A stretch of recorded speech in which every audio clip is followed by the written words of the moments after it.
बर' कसारि welfare autonomous council बेखौ लानानै दासिमबो दान्थे बिदान्थेया जिहेतु जाबाय थादों आरो बावैसो सान सिगां माने ससियेल मिडियायाव मोनसे भिडिअ भाइरेल जादों बेवहाय आसामनि मन्त्रि चन्दन ब्रह्मआ मोनसे बाथ्रा बुंदों जे बर' कसारि वेलफेयार अट'नमास काउन्सिलाव गिबियावनो सनितपुर आरो बिश्वनाथ जिल्लाया हाबगोन बेनि उनाव बे अट'नमास काउन्सिलखौ दाफुंखांनायनि उनाव नेक्स्ट माने बेखौ उनाव रायज्लायनानै बिटिआर आव सोसननो हाफिनगोन होननानै जे बिथाङा बुंदों बे बाथ्राया बेसेबां सैथो? नो एक्चुअली दा जिथु सोलिबाय थादों आंबो माखासे ससियेल मिडियायाव नुदों बा बा मिटिं दावथिङाव लेक्चार होलायनायाव माखासे गुलुं गुजुंखौ आं नुदों आरोखि खिन्थु दा बर' कसारि वेलफेयार अट'नमास काउन्सिलखौ लानानै आंनिब्ला जोंनि गेजेराव खुनु कनफिउसन थानो नांला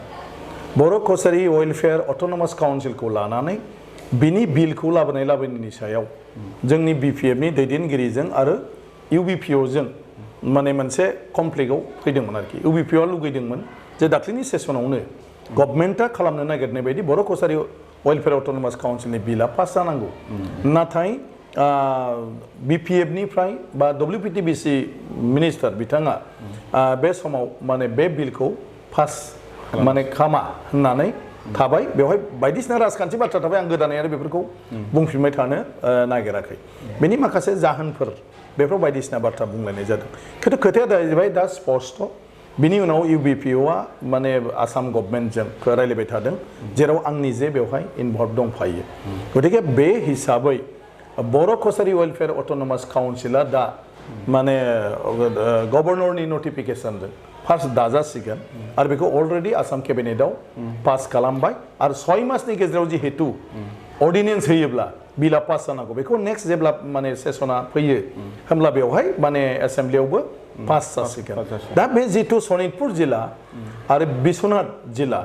बे हाबनाय हाबैनि जितु खोथा बुंबाय थादों आगोलनिफ्रायनो स्पष्ट बेथ' बिराद भयंकर बाथ्रा बुंदों जिहेतु बिथाङा जायखौ माने सनितपुर बिश्वनाथ जिल्लानि जि रायजोफोर बिथांमोना बिटिआर आव थानो लुबैदों मेक्सिमाम बा गासैबो बर'फ्रानो दा बेवहाय चन्दन ब्रह्मआ जि बाथ्राखौ बुंदों जे माने काउन्सिलाव सोग्रोनायनि उनावसो माने बिटिआर आव आं बे बाथ्राखौनो बुंनो नागिरदों जे एक्चुअली आगोलनिफ्रायनो क्लियार जे बिटिआर जितु जागोन बा अलरेडि दा जाबाय बा बिटिसि आगोलाव बेवहाय बेखौ नामखौ लानानैबो एथ' जोङो कनफिउसन जानो नाङा गोनो गोथो जानो नाङा एक्जिस्टिं बड'लेण्डआव माने माखासे गामि सोगोन जाय बड'लेण्डजों नांजाबनाय बर' मैखोम ओनसोल आरो माखासेया दानख'नाय जागोन जुदिहे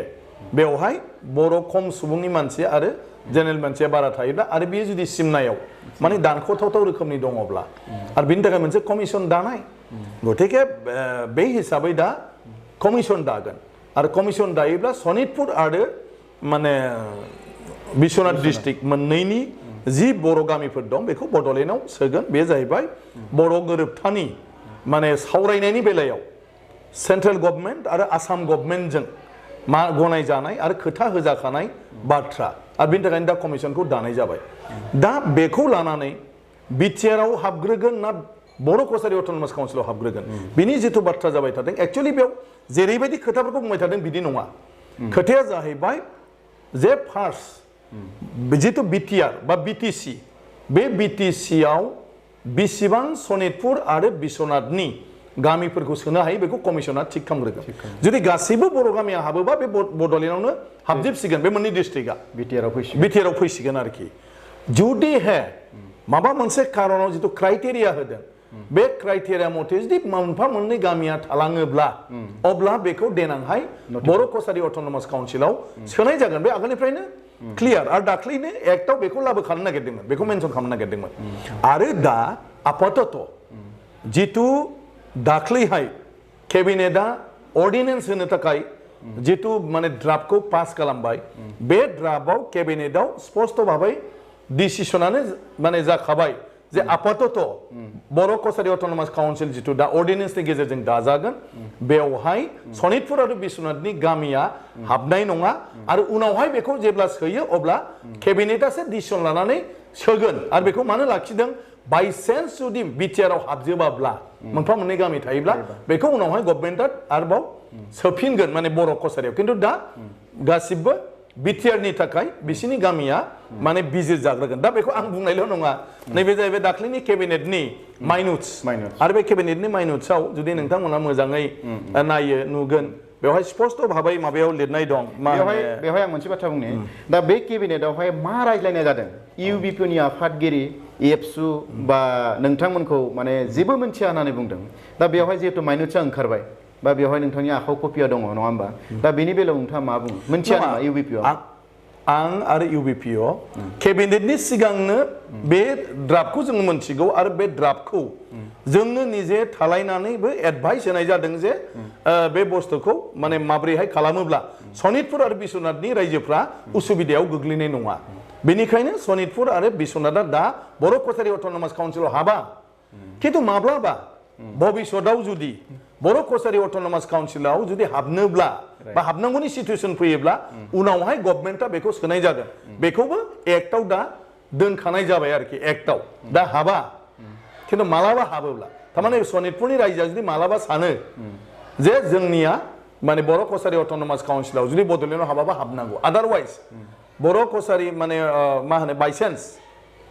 बबेबा क्राइटेरिया मिलायनि थाखाय मोनफा मोननै गामि थायोबा बे जाहाथे ओरैबो दिन्दां जानानै थाया गतिके बे जाहैबाय केबिनेटआव डिसिसन केबिनेटआव आं जोंनि मानगोनां मन्थ्रि बिथांमोना साथामबो दङ आं बुजिया जे बेवहाय केबिनेटआव रोखायैनो बेखौ सावरायनानै बेखिनि डाइरेक्सन इन्सट्राक्सन बेयाव सिदा लिरदों दा काउन्सिल अफ मिनिस्टार्स एप्रुभ दा ड्राफ्ट अर्डिनेन्स उइथ फलोइं डाइरेक्सन्स आरो फलोइं डाइरेक्सन्सआव 1, 2, 3 मोनथाम डाइरेक्सन्स दं मोनसेया जाहैबाय जे विभिन्न अट'नमास काउन्सिलफोर दं जोंनाव Mising autonomous council Tiwa autonomous council Sonowal autonomous council Deori autonomous council Rabha Hasong autonomous council Thengal Kachari autonomous council बे काउन्सिलफ्राव जुदि हाबनाय गामिफोर दङब्ला बे गामिखौ बर' कसारि अट'नमास काउन्सिलाव जेब्ला सोयो अब्ला बिसोरजों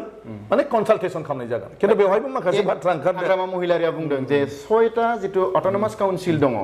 दा गोदो बेबायदि लिरनाय गैयामोन बेबायदि बाथ्राया फैयाखैमोन दायोहाय जिहेतु एनअसिनि बाथ्रा फैदों बा बिथांमोननियाव सोंनांगोन बा बायदिसिना बाथ्राया फैदों दा बेवहाय माने नोंथांनि माने बेवहाय बिबुंथिया मा ना बे बेलायाव खुनु एनअसिनि खोथा गैया जे बे नङा जे सोरबा काउन्सिला माने न' अबजेक्सन सार्टिफिकेट होब्लासो बे गामिया हाबगोन जास्ट बेखौ गभर्नमेन्टआ बिसोरनो जनायगोन रायलायगोन जुदि रायलायै माबाफोर जुक्ति दं बिसोरनो बेखौ सुजुग होनाय जागोन नाथाय गभर्नमेन्टआ बेखौ माने बिसिनि एनअसि नङाब्लाबो बेखौ सोनो हागोन आरो अलरेडि बैफोर अट'नमास काउन्सिलफोरजों माने फ्राय रायलायखानायानो जाजोब्बाय दा मिसिं अट'नमास काउन्सिल फिसा आपत्ति गैया दाख्लै केबिनेट डिसिसननि उनाव जेब्ला बर'फ्रा फटका गावलायलायबाय जोंना माने मा होनो बिथांमोननि एमएलए माने मिसिंनिनो जि एमएलए रनज पेगु मानगोनां बिथां आरो माने भुबन पेगु मानगोनां एमएलए बिथां आरो जायफ्रानोखि मिसिं संगठनफोरखौ बिसोरनो गासिबो माने दैदेनो बिथांमोना अलरेडि वेलकामखौनो खालामखाबाय अबजेक्सनथ' गैया अबजेक्सन गैया आगोलनिफ्राय रायलायदों मदद होबोगासिनो दं दिनै बिथांमोना जों बिदा फंबाय बायदि थागोन जेबो नङा होननानै गतिके बेबायदि जेसेबां जों गिदों बे नङा अदेबानि जायफ्रा बेफ्राव सिङाव हाबाखै रायलायाखै बिसोर गिनाया स्वाभाबिक जायफ्रा बेफोर बाथ्राफोरखौ मोनथिबोआखै बिसोर गिनाया स्वाभाबिक बेवहाय होनदों प्रायर कनसालटेसन गतिके बेवहाय एनअसिनि बाथ्रा फैयाखै आरोखि बे दं मोनसेया बुंदों नै बेवहाय डाइरेक्टनो जितु गहपुरनि मा होनो बिश्वनाथ आरो माने सनितपुर दा WPT and BC department will not notify areas under Bishwanath and Sonitpur district without specific approval of cabinet माने बे खोथाखौ बेखायनो बुंनाय जादों जे जेब्ला सोयो होमब्लाबो WPT BC हारसिं सोनो हानाय नङा माने दा जेरै मानगोनां चन्द्रन ब्रह्म बिथांखौ गिबाय थादों आरो बेबो सिगिबाय थायो नालाय दा मानगोनां चन्द्रन ब्रह्म बिथांनि डिपार्टमेन्टआ बेखौ माने नटिफाइ होखोमानोबो हाला जुदि माबाफोर खालामगोन सानोबा बिथाङा बेवहाय बुंदों जे आंसो मिथिगौ माने बुंनांगौबा ओंखायनो होनदों WPT BC डिपार्टमेन्ट दा बेखौ जेबो खालामनो हाया दा बेखौ माने मा होनो डाइरेक्टलि केबिनेटआसो खालामगोन गतिके बेवहाय जेबो गिनांगौ गैला बिनि उनाव आरो 3 नम्बरावबो बेबो WPT BC नि खुनु खामानि गैला बेवहाय डाइरेक्ट होनबाय to take approval of Chief Minister after vetting of the draft ordinance by legislature department legislature डिपार्टमेंटा माबा खांनायनि उनाव चीफ मिनिस्टारनो डाइरेक्ट एप्रुवेल होसिगोन बेवहाय आरो माने डिपार्टमेंटनि एप्रुवेलनि आरो प्रयोजन गैला ओंखायनो आङो बिश्वनाथ आरो सनितपुर डिस्ट्रिक्टनि मानगोनां बिथांमोनखौबो खावलायदों बे डकुमेन्ट्सआ दिनै माने गभर्नमेन्टनि बेयो माने माइन्युट्स आरो दा बेनो अर्डिनेन्स जानो थांगासिनो दङ एक्टआव बे खोथाया स्पष्ट भाबै लिरनाय थागोन जे सनितपुर आरो बिश्वनाथनि गामिया सोजानाय नङा आरो जेब्ला बेखौ सोनाय जायो अब्ला केबिनेटआसो बेखौ डिसिसन लागोन आरो बेखौ बेखायनो लाखिनाय जादों जोङो जाहाथे इयुनाव क्राइटेरिया गोलैनि थाखाय मोनफा मोननै गामि फाबा जुदि थालाङो बाय चान्स बिराद हारसाफोरनि गेजेराव बा बबेबा दस्रा हारिनि गेजेराव जेखौ बड'लेण्डआव नोङो सोनो हाया अब्ला जाहाथे बे गामिया बर' कसारि अट'नमास काउन्सिलाव हाबहैफिननो हायो बेखायसो बेखौ लाखिनाय जादों खिन्थु दा जितु कमिसन दादों बे कमिसन दानायनि खामानिया जोबागौ मानि सनितपुर आरो बिश्वनाथनि गामिखौ बड'लेण्डआव सोखाङागौ मानि बर' कसारि अट'नमास काउन्सिलाव सनितपुर आरो बिश्वनाथनि डिस्ट्रिक्टआ हाबा आरो ओंखायनो बेखौ केबिनेटआवनो सिद्धान्त लाबाय आरो बियो एक्टआवनो लिरनाय थासिगोन आरोखि बेखिनि डाइरेक्सनखौ होखाबाय गतिके बेवहाय सनितपुरनि मानसिफ्रा सोरबा माबा बुंबाबो दाख्लैनि बायदि सिचुवेसन जानो नाङा गावजों गाव बेखौ रावबो जेबो खालामनो हाया बे थि जाबाय जे सनितपुर आरो बिश्वनाथआ बर' कसारि अट'नमास काउन्सिलाव दा हाबा आरो मालाबा जुदि हाबनांगौ होननानै सानो अब्ला मोनसे लामा दोननाय जादों जे बेखौ केबिनेटआव डिसिसन लानानै सोफिननो हागोन माब्लाबा नाथाय बेखौ सोरबा डिपार्टमेन्ट सोरबा मिनिस्टार जेसेबां पावारफुल जायाथों मानो बियो हारसिङै जेबो खालामनो हाला WPTBC डिपार्टमेन्टआबो दा हानाय नंला आरोखि माने खुनु गामिखौ माने सनितपुर आरो बिश्वनाथ बिसेस करि मोनसेबो गामि बेवहाय सोरनिबा नारसिननायाव बा सोरनिबा इन्टारेस्टआव दा बेखौ नटिफिकेसन होनो हाया आरो बेखौ माबा मोनसे खालामनांगौबा सनितपुर आरो बिश्वनाथनि बेलायाव Assam government as a whole cabinet माने बेवहाय पास खालामनांगोन होमब्लासो जागोन गतिके बेखिनि बाथ्रा बे केबिनेटनि आं मोनथिया माने बेखौ जुदि जोंनि केबिनेट मिनिस्टारफ्रा जुदि बे समाव सावरायनायाव जुदि मानोबा थाल लायैयाव मोनथियाखैमोनब्ला आरो बिथांमोनावबो बे केबिनेटआव दा दंजोबो एभ्रि केबिनेट मिनिस्टारानो माइनट्सखौ माने मोनखायो चन्दन ब्रह्म बिथाङा बुंदों जे माने जिहेतु बिथांनि आखायावनो दंमोन बे दायित्वआ बिथाङा थानायनि उनाव जिहेतु दाबो माने उल्था फाल्था बाथ्राफोरखौ बुंबाय थादों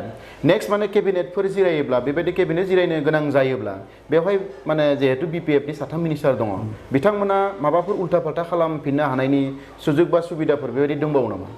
बेबायदि जेबो गैला आं बेखायनो बुंदों जे दिनै अलरेडि आसाम गभर्नमेन्टआ बेखौ माने डाइरेक्टलि बर' कसारि अट'नमास काउन्सिल एरियानि लिडारफोर बिसेस करि UBPO बेजों डाइरेक्टनो टेकअप खालामबाय आरो UBPOखौ अलरेडि एसुरेन्स होबाय जे गभर्नमेन्टआ बर' कसारि अट'नमास काउन्सिलखौ जेरैखि जायाबाबो दाखागोन बेवहाय सोरनिबा बादा होनाय मानायजों खुनु खोथा गैला ओंखायनो केबिनेट मिटिंआव बेखौ लानानै बर' कसारिखौ लानानै साथाम मन्थ्रिया मा बुङो मा बुङाया दा बेयो जेबो माने माबायाव जानाय नंला बे जाबाय गभर्नमेन्ट डिसिसन गतिके साथामल' मन्थ्रिया अफिस खालामोब्लाबो बियो माने जाहैनाय नङा आंनि खोथाया जाहैबाय जों मानो खहानि थाखाय खामानि मावनो जोंनि साथाम मन्थ्रियाबो निस्सय आं फोथायो जे बिथांमोना मालाबाबो बर' जाथिनि खहानि बाथ्रा निस्सय साननाय नङा आरोखि उनाव खारन हारिनि खहाखौथ' नोङो लुबैनाया बे माबायदि माने जानांगोन जोङो ओंखायनो आं सानो बिथांमोनाबो बिदि जानाय नङा आरो बे मोजाङै मोजांनो जालांसिगोन दाख्लै जियानो जायाथों मानो आरो आं सानो जों बयबो माने मोजांखौसो साननांगौ सोब बेलायावनो आरो बर' कसारि अट'नमास काउन्सिला जाखासिगोनबा जाहाथे भबिष्यतआव आरो साबसिन बे काउन्सिलाव थानाय मानसिफ्रा सुजुग सुबिदा आरो अधिकार मोननो हायो गोहो मोननो हायो बेखौसो जोङो दा नाजानांगौ गोहो दाननायनि थाखाय नङा हाग्रामा महिलारिया साननैसो सिगां मोनसे बाथ्रा बुंदों जे BPFनि मिटिंआव जे बर' कसारि वेलफेयार अट'नमास काउन्सिला बेसेबांबा माने सिगाङावनो जासिगौमोन नाथाय NDBनि एकर्डखौ नेनानै एसे माने लेट जाबाय आरो नैबे BTR एकर्डआव माने बेखौ सोफानो बा NDBनि एकर्डआव सोफानो बेखौ लाखिबोनाय जादों दा बाथ्राया जाबाय मा आं सोंनांगौआ जिहेतु बियो स्टेट एक्टनि आन्डाराव स्टेटआनो बेखौ खालामनो हायो दा हाग्रामा महिलारिया मानो नैबे NDBनि एकर्डखौ नेबाय थानाय दा बे बाथ्राखौ आङो नोंथांनियाव मिथिनो लुबैदों जिहेतु नोंथाङाबो मोनसे समाव बा दाबो BPFनि दैदेनगिरि हिसाबै बियो बोरै जानो हागौ नङा बियो सैथो बाथ्रा बर' कसारि वेलफेयार अट'नमास काउन्सिल आगोलाव बर' कसारि अट'नमास काउन्सिल बियो सम्पूर्ण भाबै इउनाइटेड बड' पिपल्स अर्गेनाइजेशन होननाय इउबिपिअ होननाय मोनसे आफादनि दाबिमोन आरो बे इउबिपिअखौ बड'लेण्डनि बायहेरायाव थानाय बर'फ्रा खौसेयै माने माबा खालामदोंमोन मा होनो खौसेयै बिसोरो माने बे आफादखौ दादोंमोन दानानै बिसोरो बड'लेण्डनि बायहेरायाव मोनसे अट'नमास काउन्सिल बर'फोरनि थाखाय दाबिनानै खामानि मावबोदोंमोन आरो बे मावबोनाय हिसाबैनो मोनसे समाव माने आसाम गभर्नमेन्टआ बर' कसारि अट'नमास काउन्सिलखौ माने दानो थाखाय डिसिसन लादोंमोन आरो अलरेडि कंग्रेसनि समाव बेखौ इमप्लिमेन्टबो खालामसिगौमोन बिनि उनाव बिजेपिनि सम फैबाय जों जयैनो मावलायलायबाय इउबिपिअखौ लानानै आरो थाङै थाङै हाग्रामा महिलारि बिथाङा जेखौ बुंदों बे नंगौ बाथ्राया जे स्टेट गभर्नमेन्टआ अलरेडि बाजेटआव घोषणा खालामखाबायमोन नाथाय कंग्रेसनि दिनावनो जादोंमोन ना बेयो बे कंग्रेसनि दिनाव केबिनेट डिसिसन जाखानायमोन मात्र माखासेखौ इलेक्सन फैबायखाय मावस्लाबनो हायाखैमोन दा बिनि उनाव मानगोनां हाग्रामा महिलारि बिथाङा नोंथाङा जेखौ सोंदों बे बेलायाव मा जाफैबाय जे माने जोबथारनायाव आसाम गभर्नमेन्टआ अलरेडि बेखौ दाखासिगौमोन माने स्टेट एक्टनि आन्दाराव बियो नाथाय एनडिएफबिनि सावरायनायाव जिहेतु जेबो बिदि इस्यु गैया सापस बिसेस करि आलादा बड'लेण्ड रायजो नङाब्ला होमब्ला बेबो मोनसे बेफोरबो जाथोंसै होननानै बेखौ एनडिएफबिनि एकर्डआवबो सोफानांगौ होननानै एडभाइस होनाय जादोंमोन आरो बेबायदिनो बिथांमोननि इस्युआ माने बड' एकर्डसिम दिल्लीसिम सौहैफादोंमोन खिन्थु बेहा दिल्लीजों खुनु सम्पर्क गैयामोन दा बेफोरबो माखासे जाहोन इउबिपिअनि दैदेनगिरि आरो बर' कसारि ओनसोलनि बर' कसारि अट'नमास काउन्सिल ओनसोलनि मानसिफोरनि खुद्रिनाय बोराबनाया बेबो मोनसे खारन बे जाबाय बिथांमोननि सिमां दिनै जेरैबायदि बिटिसि ओनसोलनि मानसिफ्रा आलादा रायजोनि बड'लेण्डखौ लानानै बयबो मोनसे सिमां दं आरो बेखौ सोरबाया जुदि जाथ'नाङा ओरै नाङा होनबा रागा जोङो गाज्रि मोनो एखे बर' कसारि अट'नमास काउन्सिल ओनसोल बा बड'लेण्डनि बायहेरानि मानसिफ्राबो गावसिनि बे इस्युखौ थाथ'नांगौ होनब्ला बिथांमोनाबो बिखायाव माने मोनसे सु हाबनाय बायदि मोनो आरोखि गतिके जियानो जायाथों बेफोर जालांबाय खिन्थु दा बर' कसारि अट'नमास काउन्सिला मोनसे राइट डाइरेक्सनजों थांफिनबाय अर्डिनेन्स जारि खालामनायनि उनाव गामिया नटिफाइड जासिगोन गामि नटिफाइड जानायनि उनाव काउन्सिलखौ सलायनो थाखाय माने इन्टारिम काउन्सिलबो जानो हागौ फार्स्ट बेनि उनाव अफिस इस्टाब्लिशमेन्ट जाहैनो हागौ आरो बेजों लोगो लोगो माने जोबथारनायाव जानुवारिसोआव हयथ' माने बिधान सभा फैयोब्ला बियो लोगो लोगो माने माबायाव बिधान सभायावबो माने पास जासिगोन खिन्थु बिनि खामानिफ्रा आगोल जाग्रोजोबसिगोन आरोखि नङाब्ला नोङो इलेक्सन टाइमनि सिगां बिधान सभायाव पास जायोमोनब्ला बेयो इमप्लिमेन्ट जानाया गोब्राबमोन आरोखि माखासे खामानि मावनाया खिन्थु दा अर्डिनेन्स जाग्रोसिगोन नालाय अर्डिनेन्स जाग्रोनाय लोगो लोगो बे नटिफाइड जाबाय नटिफाइड जानाय लोगो लोगो बर' कसारि अट'नमास काउन्सिलनि खामानिखौ दा बिधान सभा नङाब्लाबो एसेम्ब्लियाव पास जायाब्लाबो मावग्रोजोबनो हासिगोन आरोखि बेनो दा लाबा आरोखि ओरैनो अर्डिनेन्सखौ माब्ला होगोन बेखौ मिथिगौ नोंथां आं सानो अर्डिनेन्सखौ बे दुर्गा फुजानि उनावनो थाबैनो जासिगोन अलरेडि बहुतखिनि खामानिया माने आवगायबाय बे जिथु ड्राफ्ट बेफोरखौ क्लियार खालामजोब्बाय सयता अट'नमास काउन्सिलनि दैदेनगिरि बिथांमोनजों रायलायनाय जादोंना इउबिपिअ अलरेडि बयजोंबो फ्राय मरलेस रायलायबाय सयतायाव माखासेयाव गैया अनलि टिवाइआव दं एसे ओमफ्राय मिसिङाव दं एसे ओमफ्राय राभा हासं अट'नमास काउन्सिल गतिके राभा हासं अट'नमास काउन्सिलनिखौ अलरेडि रायलायखानाय दङ बेवहाय उसुबिदा एक्जेक्टलि इसेबां गैया बेवहाय मोनसे कन्डिसन माने फैलायलायदों माने मिलायलायनाय बिसोरो 6 शेड्युल जिथु गठन जागोन बे 6 शेड्युल गठन जागोनाव बबेयावबा सेटेलाइट जानायनि थाखाय जोंना 6 शेड्युल जानांगौआ माने थालांगोन नामा बिनिख्रुइ राभा काउन्सिला होनदों जे नांगौब्ला जों बर'फोरखौ मारै नायनांगौ मारै अननांगौ बेखौ खालामसै खिन्थु उसुबिदा दा खालामसै खिन्थु बर'फोरनिफ्राय जोंनिफ्राय सावरायलायनायाव बुंनाय जादों जे जों गासिबखौबो मिलायलायनानै थिग दा खालामगोन जेराव राभा हासङाबो खथि जानो नाङा बेवहाय रायजो जानाय बर'फ्राबो खथि जानो नाङा गतिके दे रायलायलायनानै थिग खालामगोन होननानै अलरेडि बेफोरो दंजोबो दा नटिफिकेसन जानाय लोगो दा गामिखौ अलरेडि साबमिसन बिबाय बेखौ इउबिपिअआ गामिखौ साबमिसन खालामजोबसिगोन आरो इउबिपिअ साबमिट खालामनाय लेखायैनो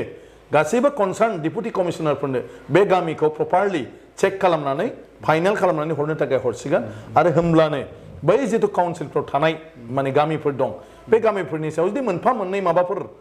रायलायनांगौ दङब्ला माने बबेबा गेजेराव हाबनायखौ बेफोर बुस्थुफोरखौ रायलायनानै मेकानिजमफोरखौ दिहुननानै थाबैनो टटेल पपुलेसना बेसे जागोन बेवहाय टटेल पपुलेशना माने मोर देन 10 लाख माने 10 लाखनि बारा जागोन 11 लाखबो सहैनो हागौ 12 लाखबो सहैनो हागौ आरो दा बेवहाय अलरेडि माबाया हाबनो नागिरबाय मा होनो जोंहा ब्रुफोर माने रियांफोर बिसोर जि हाइलाकान्दि बिथिं काछाराव जि दंना बे बिथांमोना बराक भेलिनि रियांफ्रा बर' कसारि अट'नमास काउन्सिलाव जोंबो एके बर'निनो ग्रुप्स नालाय जोंबो बेयावनो थागोन होननानै अलरेडि गभर्नमेन्टखौ बुंबाय दा बिसोरनिफ्राय रिटेन कनसेन्ट बिदों गभर्नमेन्टआ आरो बिथांमोना हरसिगोन आरो बिथांमोना बर' कसारि अट'नमास काउन्सिलाव बर'फोरजोंनो थासिगोन बिदिनो हाजं गार' बिथांमोनखौ बुंनाय जादों बिथांमोना गावसिनि समाजाव रायलायनो नागिरदों जिखिनि काउन्सिलफ्राव गैयालासिनो हारसिं थानांबाय बेबायदि माखासे जोंनि बर' मुलिय जायखौ होनो माने बर' फोलेरारि जि मानसिफोर जातिफोर दं बिसोर बर' कसारि अट'नमास काउन्सिलाव जुदि थानो गोसोबा थानो हासिगोन बेखौ अपसन दोननाय जाबाय आरोखि फ्रि आथिखालाव नोंथांखौ नैबे जितु फैबाय थानाय बिसायख'थिनि जि मेल बे मेलाव बिपिएफनि सासे मैखोम दैदेनगिरि हिसाबै नोंथांखौ नुनो मोनाखै बा मेल मिटिङाव नोंथांखौ बिबुंथि लाखिनाय नुवाखै बेनि आन्दोआव मा दं ना जेबो गैया दाथ' गोदोनिफ्रायनो आं गोबां मेल मिटिङाव एटेन्ड थानो हाया बायदिसिना खामानियाव बेस्थ' थानायनि थाखाय आं दिनै माखासे खामानिखौ लानानै बेस्थ'ता दं दिसपुराव कन्टिनिउसलि जों दा जेखौ रायलायदों बर' कसारि अट'नमास काउन्सिल आरो माखासे बर'नि बेबायदि रिलेटेड इस्युफोर दं बे इस्युफोरनि गासिबो खामानियानो माखासे आवगायदों माखासे थाबथानानै दं गभर्नमेन्टआ बारा सम गैला ओंखायनो जेरैखि जाया थाबैनो बे मास मोननै मोनथामाव जोंनि बेफोरखौ जुदि मावनानै लायाब्ला जों उनावहाय जेसेखि माबायाव थायाथों माने मा होनो हारसिङै जों बेफोरखौ मावफुंनो हाहैनाय नङा ओंखायनो आं बेफोर खामानिखौ दासान्दि मावबाय थानायाव माखासे मेल मिटिंफ्राव माने जेरावखौबो आंखौ नुवाखै आरो आं मोनसे जेब्लाबो खोथा अपेनलि बुंबाय थादों दासान्दि आङो पार्टिनि एगेन्स्टआव माने माखासे इस्युखौ लानानै खामानि मावनो गोनां जादों आरो ओंखायनो आं खुनु पार्टि मिटिङाव थांनायनि आं सम मोनाखै बा बेबायदि मोनसे माबायाव आंनि एटमस्फियारा दा जेन'बा थिग नङा खारन आङो कन्टिनिउवासलि गभर्नमेन्टजों बेफोरखौ डिल खालामनानै मावग्रोनायखौसो आं सिन्था खालामदों दा लेक्सारखौ आं दोनथ'दों आं एक्सनावसो थांथ'दों दा बेवहाय मोनसे कनफ्लिक्ट माने नुहुरनाय बायदि नुयो नैबे बर' कसारिनि जिखिना गामि माने सनितपुर आरो बिश्वनाथ हाबनाय हाबि आरो बेखौ लानानै माने बिपिएफआ मोनसे बाथ्रा बुङो आरो एबसु लाइन बा जायफ्रा माने बे माने सनितपुर आरो बिश्वनाथखौ सोनो लुबैयो बे ग्रुपजों जिखिना बाथ्राफ्रा एसे उल्था फाल्था जादों दा बेखौ लानानै जोंनि गेजेराव माने कनफ्लिक्ट बेबायदि फैगोन बायदि नुहुरो नामा नोंथां आं सानो जेबो कनफ्लिक्ट फैया मानो होननानै बुङोब्ला सनितपुराव इउबिपिअ एबसु आरो बेबायदिनो माखासे सुबुंफ्रा बयबो लुबैयो जे बर' कसारि अट'नमास काउन्सिल बेवहाय जुदि हाबनांगौ जायोबा बे उननि बाथ्रा नाथाय दा आपातत बर'नि गोरोबथा बायदियै जिथु बड'लेण्डआव सनितपुर आरो बिश्वनाथखौ बर' ओनसोलफोरखौ सोनायनि बाथ्रा बियो जाग्रोनांगौ दा बेवहाय जिहेतु एकमत बर' कसारि माने अट'नमास काउन्सिल बिग्रा आरो जोंनि माने जेफोर आलादा रायजो बिनानै सुक्ति खालामनाय बिथांमोनजों जिहेतु खुनु डिफारेन्सआनो गैया दा सनितपुरखौ दोनथ'नायाव सनितपुर आरो बिश्वनाथखौ दा दोनथ'बाय बेवहाय इउबिपिअ जेबो आपत्ति गैया इउबिपिअ जेबो आपत्ति गैया इउबिपिअ बेखौल' होनदों जुदि बायसेन्स थायोबा खिन्थु बे गामिया उनफ्राव बर' कसारियाव थाहैनांगौ बा जेन'बा आरो दा एक्टआव ओंखायनो बेखौ दोनखाबाय जुदि बेखौ बर' कसारियाव सोनांगौ जायो अब्ला केबिनेटआ डिसिसन लानानै सोहैफिननो हागोन जुदि बबेबा मोनसेफोर थायोबा जुदि सनितपुर आरो बिश्वनाथआ हाबजोबो बेवहाय रावहाबो दा आपत्ति गैला आरो दा हम मिनिस्ट्रि ओमफ्राय माने आइबि सेन्ट्रेल गभर्नमेन्टनि जायफ्रा बे टकखौ माने माबा खालामदोंमोन इनिशियेट खालामदोंमोन ओमफ्राय स्टेट गभर्नमेन्ट बे मोनथामाबो सनितपुर आरो बिश्वनाथनि बर' गामिफोरखौ सोनायाव आपत्ति गैया बे जाबाय बिटिआरआव सोनायाव आपत्ति गैया बे जाबाय थकआव सावरायलायनानै कनसेन्सास जाखानाय बाथ्रा बिथांमोननि गतिके बे हिसाबै जुदिहे बड'लेण्डआव हाबजोबो बेवहाय माथो आपत्ति थानांगौ आरो जुदिहे हाबा बे जुदि बर' कसारियाव देनां गभर्नमेन्टआ डिसिसन लानानै सोफिननो हायो बेवहायबोथ' माथो साननांगौ दं गतिके आं सानो बेखौ लानानै सनितपुराव माने सोमावसारारि मानसिफोरनि गेजेराव जेबो जाया साफा सानै सोरबाया मैया दाख्लै बुंसन बुंब्र'आव एसे जादोंमोन आं सानो बिथांमोनाबो दा बुजिबाय खारन मोननै अपसनाबो फ्रि सनितपुराव बड'लेण्डआवबो हाबनो मोनगोन आरो माबा खारनाव जुदि थालाङो बर' कसारियाव हाबहैफिननो मोनगोन गतिके सनितपुरनि मानसिया बेखौ लानानै मानो गाज्रि मोननांगौ इभेन बेखौ रावबो माने आलदा दा बुजि मोनसे खोथा गभर्नमेन्टजों जों रायलायलायनायाव दा जों सावरायलायदों जोंखिनि मानसिया जुदि थायोब्ला डक्टर हिमन्त बिश्व शर्मा जों गासिबो माबा मोनसे कारनाव जुदि कमिसना